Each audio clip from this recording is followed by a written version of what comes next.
Biden has been serving in the Senate since 1970. All right, thanks, Lester. Now it's time for the women's 5,000-meter run. Measure up to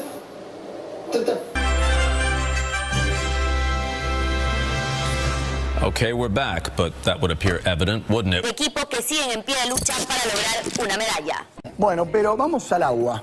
No nosotros, ¿eh? Igual, no. Con el día. I got over the hurdles. Like shit. I can see the girl past me.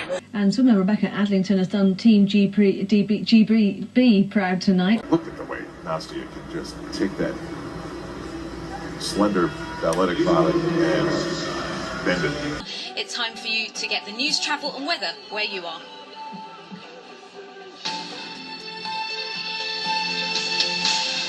Unbelievable.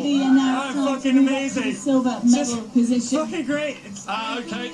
By the way, apologies for anyone who took offence. I'm sure this guy was excited. He didn't mean to swear. Can we get everything?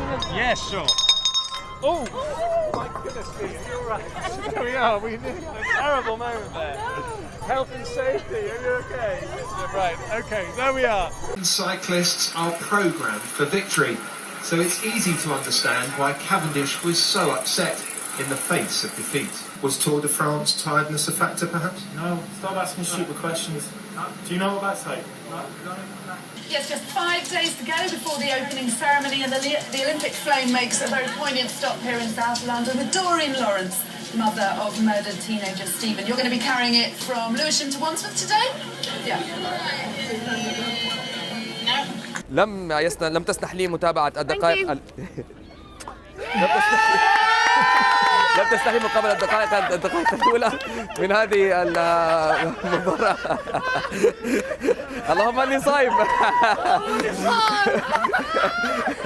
How much does your life change? Because Rebecca Adlington, young girl, quite a promising swimmer, to suddenly, swimmer to suddenly. Can you leave? Can we just let it go back? Very promising swimmer to suddenly a household name. He missed it. He should have scored. A Mexican flag, I believe. Oh, it's not a Mexican flag. It's a sort of poncho thing is on me because it's Mexico's day. They won gold, a glorious, glorious gold. And as for Brazil, well, maybe they'll get another chance to win their first Olympic gold in 4 years' time. 最後の直線で仕掛けた最後の直線勝負になったのはあれは初めからの戦略なのかそれとも偶然なのか教えてください。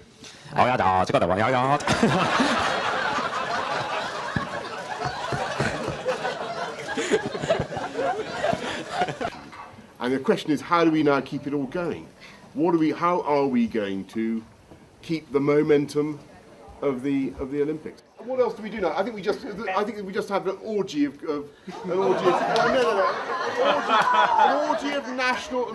national congratulation and thanks.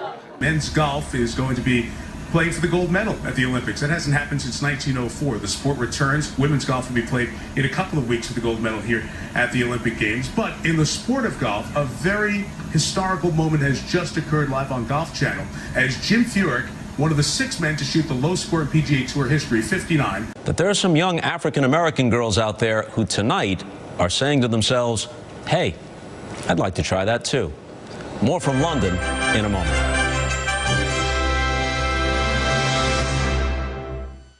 His entire life has been leading to this moment. All the hard work, the dedication, just to answer the call. The call of victory. Finally, the Olympics provided another impressive opening ceremony with the Rio Games kicking off last night in Brazil, where there was one man who stole the show. Tonga's Tongapita Taufa Tafua flag. That's having a tough one with that one. Bearing performance included burying his chest in plenty of baby oil, leaving the commentator speechless. Today, his Instagram account climbed from a few thousand to almost 52,000 followers. So, what was his name again? I'm kidding. I'm not going to put him through that because it was like supercalifragilistic. That's a very interesting entrance there. Very interesting. Yeah, I think this is going to work out just perfectly. So let's do this. Let's take you to Copenhagen right now, where we're about to get an announcement of the first city outs. Let's have a listen. The city of Chicago, having obtained the least number of votes, will not participate in the next round. Chicago is out. Chicago is out. Chicago is out? Let's get AD mic'd up here. We shall now proceed immediately with another round of vote. Madrid is still in? Tokyo is still in? Wait a minute. Chicago is out? I'm not exactly sure how to introduce this one. I'm here with a couple of guys who are with the Canadian Olympic demonstration hide-and-seek team. Now, it took me quite a while to believe that this was actually true. But what did you say that the other country called this? Well, in China, you know how table tennis is called ping pong, and it's called table tennis normally. Well, this is actually an ancient Chinese game called lodong. And you actually play this as an Olympic demonstration sport? Well, in the Beijing Olympics, 2008 Olympics in Beijing, it is a demonstration sport. That is correct. And is this something you guys do for fun, or is this like a profession? Profession. Really? Make money at it. We don't, but we like to. So is this something that they also do in the United States that we just haven't heard about? The States started a team, but they never went through with it. It's a lot of smaller countries. The Sochi Winter Games right here. We've got a polar bear, a leopard, and hare entertaining our guests. We may have to take out a restraining order on this polar bear Natalie. has been staring at Natalie. I don't know if he's been spayed yet. A little diplomacy at work. Yes. He really likes our Natalie. Mishka was dubbed the Nightmare Bear on Twitter, and some have compared him to the Miley Cyrus of twerking bears. Yeah. So first out, let's get a check of the weather. Okay, let's show you what we've got going for you. Start with today. Wow. We got a risk of some They're twerking. That's just not right. I'm sending you over to the bear. She outed me. Hey, keep your paws over there, bear. No, not me. That's what's going on around the country. Here's what's happening in your neck of the woods. He did it to us again. He did it again. He does it every 4 years. Bob doesn't know that 12 o'clock means 12 o'clock. It doesn't mean 12:02. It doesn't mean 12:04. It certainly doesn't mean 12:07. Bob, when it's 12 o'clock, you say goodnight. You don't care because you're sleeping right now. And in the morning, you'll wake up with your strawberries and cream as your 5-star. Bob, we're here on the East Coast working hard for you. We're NBC family, Bob. You tell him. 12:07 does not work for us. I'm glad we had the little gymnast girls. I'm excited about it. I'm glad we got to interview Michael Phelps 6 times. But Bob, 12 o'clock, and he's just starting. It's just starting. You watch. Mark my words, Jacksonville. Tomorrow it'll be 12:09, 12:10, 12:11. He starts to push it. That Bob does. I'm done. I love him, though. It's great. It's a great broadcaster. We've all played badminton, and it seems like the rules are fairly easy to understand. I think there's a big difference, though, in the equipment that these guys use and the ones we use at home. This is a typical racket that you can buy, and it all comes as part of a set. You get the net, you get a couple of rackets, you get some birdies, right?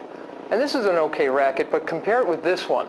This one costs about $75, but it can run you up to about $200, okay? And it's a little bit bigger than the kind that we might goof around with in the backyard. Listen to the difference in tension, though. This is the one that we play with. This is one the bad boys of badminton play with. So obviously they're going to be able to hit the ball a little bit harder. It's a much more precise piece of equipment. But here's where the big change is. This is the shuttlecock that's used at the Olympics, and maybe you've been hearing Bill Clement describe this thing. 16 goose feathers. I mean, this is a beautiful piece of equipment, but it's fragile, but it's also very strong. All from the left side of the goose. I'm not making this up. So that the contours of the feathers are all the same, and it gives a uniform ride. This thing can go up to 200 miles an hour. You cannot tell me that the birdie we use at home, this thing, you can lean on this as hard as you want. This thing isn't going 200 miles an hour. It's not.